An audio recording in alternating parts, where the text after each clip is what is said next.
കുറച്ച് ദിവസങ്ങൾക്ക് മുമ്പ് എൻ്റെ മകൻ എന്നോട് ചോദിച്ചു, നമ്മൾ എന്തിനാണ് ഹിസ്റ്ററി പഠിക്കുന്നത്? Why should we learn history? The French revolution, the Russian revolution, the Kings who lived hundreds of years ago.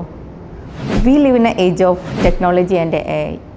What is the reason of looking back? നമ്മൾ എന്തിനാണ് ഹിസ്റ്ററി പഠിക്കുന്നത്? സത്യത്തിൽ പെട്ടെന്ന് എന്താണ് ഉത്തരം പറയേണ്ടതെന്ന് എനിക്കറിഞ്ഞില്ല.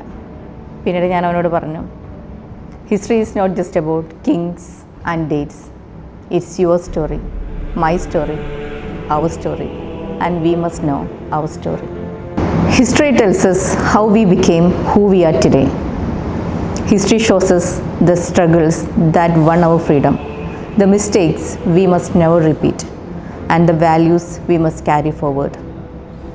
A tree cannot survive without its roots, and we cannot build our future without knowing our past. To move ahead, we must never forget where we came from. നിങ്ങൾ ഓർക്കുക, നിങ്ങളെങ്ങനെ നിങ്ങളായെന്ന്. അതെ, നമ്മളറിയണം നമ്മളെങ്ങനെ നമ്മളായെന്ന്. That's why history matters.